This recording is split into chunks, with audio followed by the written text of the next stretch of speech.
अस्सलामुअलैकुम।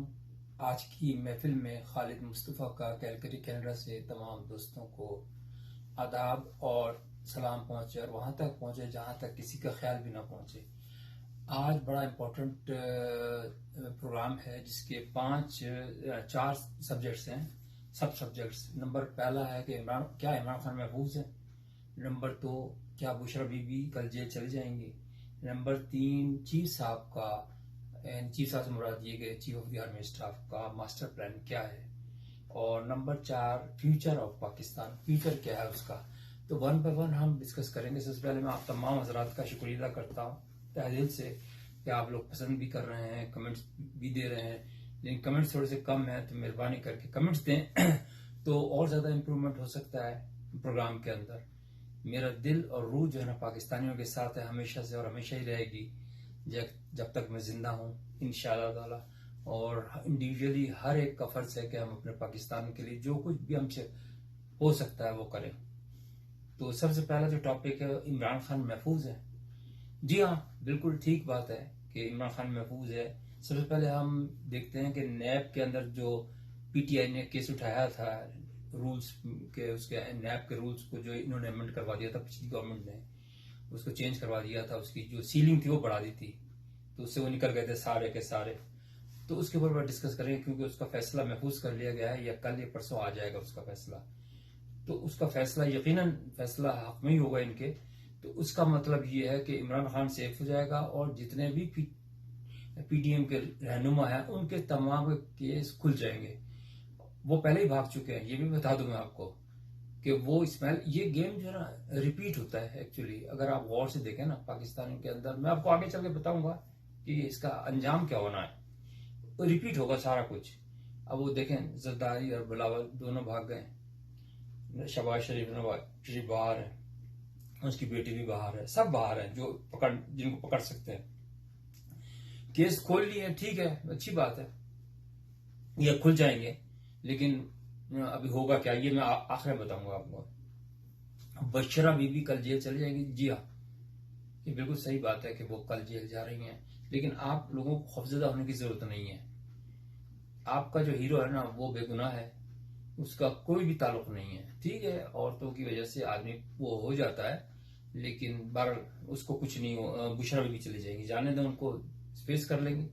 जवाबात और सवाल इस पर भी मैं कुछ कमेंट्स आपको आखिर में दूंगा।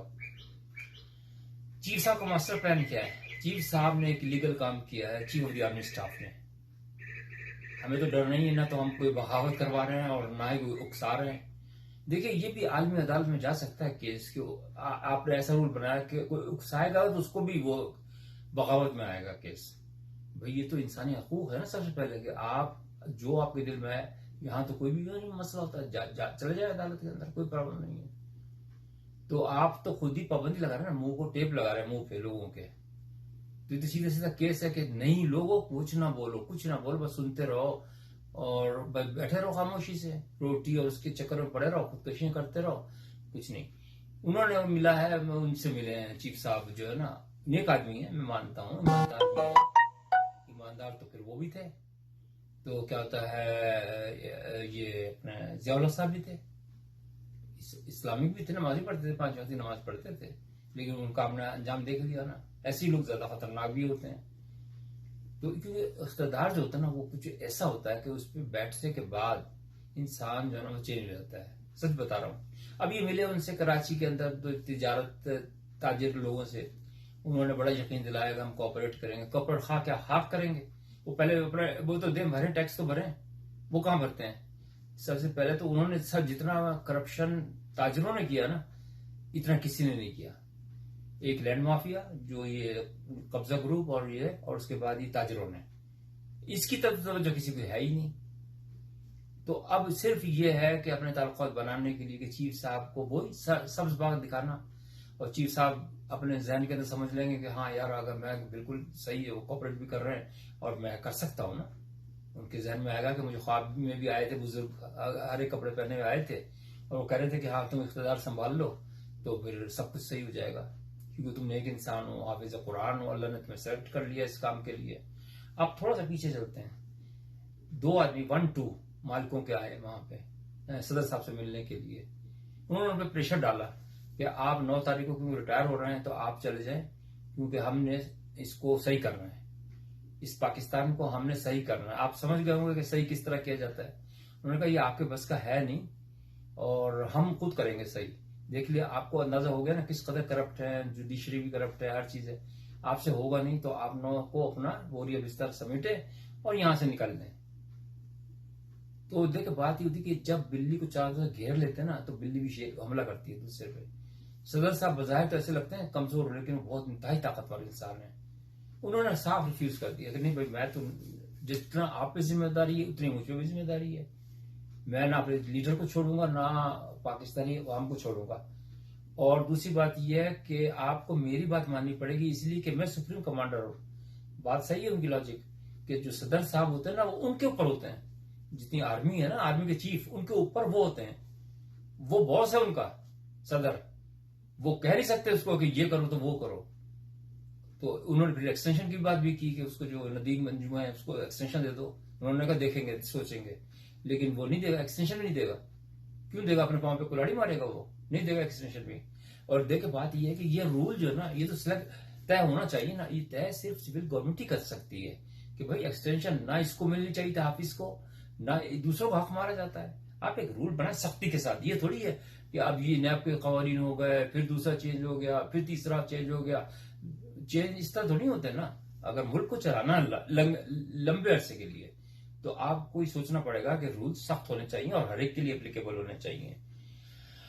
तो प्रेसिडेंट साहब ने तो बिल्कुल आंखें दिखा दी हैं। और मुझे उम्मीद है कि ये इस हफ्ते जो आप ये समझ रहे हैं ना, इस हफ्ते बहुत बड़ा तूफान आने वाला है। अब देखते हैं कि किस तरीके से स्टैंड लेते हैं हमारे सदर साहब भी स्टैंड लेते हैं और पीटीआई वाले किस तरह चालाकी करते हैं।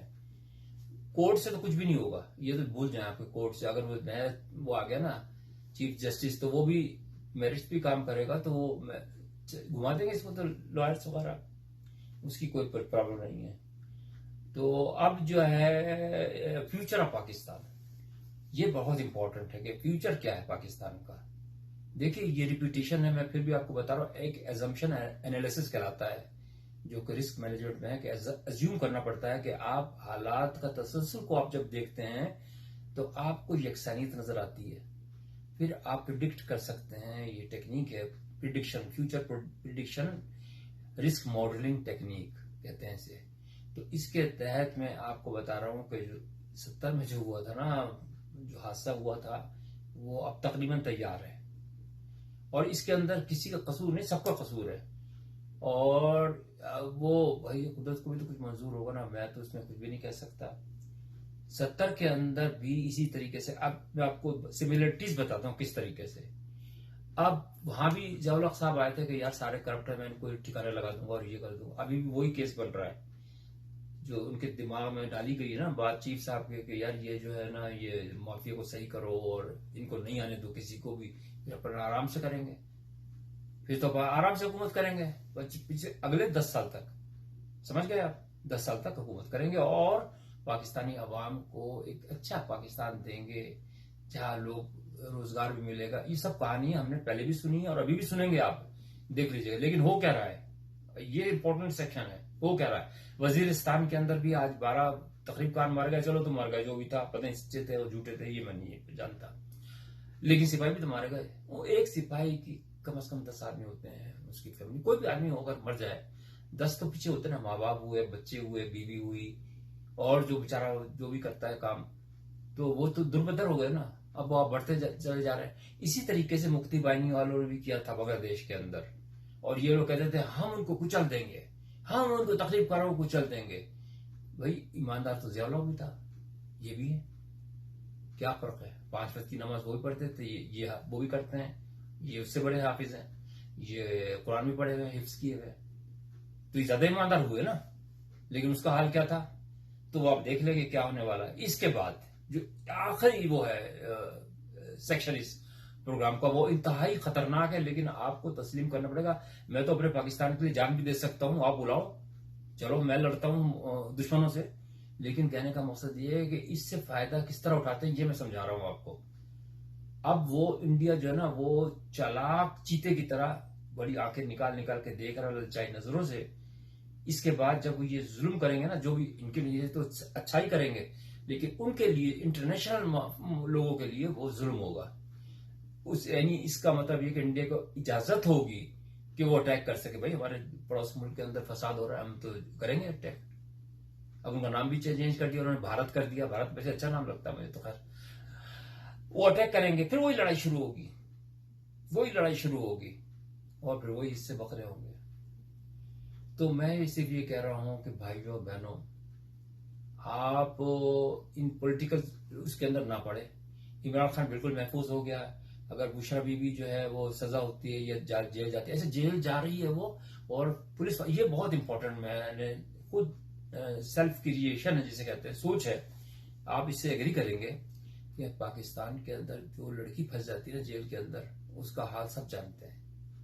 ये इतने ईमानदार और अच्छे लोग नहीं है कि जज अच्छे होंगे। जज के पास अगर कोई लड़की फंस जाए केस के अंदर, ये मुझे एक साहब बता रहे थे, उसको सबसे पहले जो है ना नायब काजी से लेके जज तक यूज करते हैं। सबसे पहले जज होता है, उसके बाद आखिर में सब लाइन लगी हुई होती है।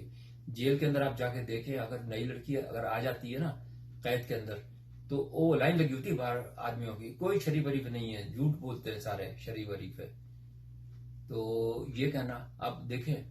और ये मैं देख लूं कि बता रहा हूं आपको कि इस 9 मई का जो केस हुआ है ना, झूठा सच्चा जो भी है, उसके अंदर आप खतीजा शाह जो है, एक बड़े अफसर की बेटी है यार, कुछ तो लिहाज करो। उसको ना रखा है तो क्या आप क्या समझते हैं, छोड़ देंगे वो? छोड़ा होगा उन्होंने, सवाल ही नहीं पैदा होता। यानी बड़े रिश्तों को भी नहीं छोड़ सकते ये। यानी उनका अगर बहन या बेटी भी आ जाए ना जेल के अंदर पुलिस वालों की, वो उसको भी नहीं छोड़ेंगे। ये मेरा अपना वही ख्याल है।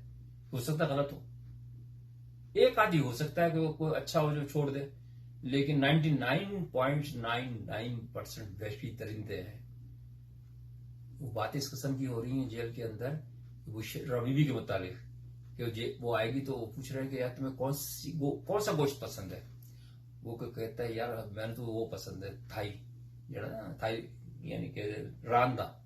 एक कहना मैंने पुचता पसंद है, एक कहना मैंने ब्रेस्ता पसंद है। इस किस्म की तो बातें हो रही हैं, घटिया बातें, और वो करेंगे, छोड़ेंगे नहीं किसी को भी।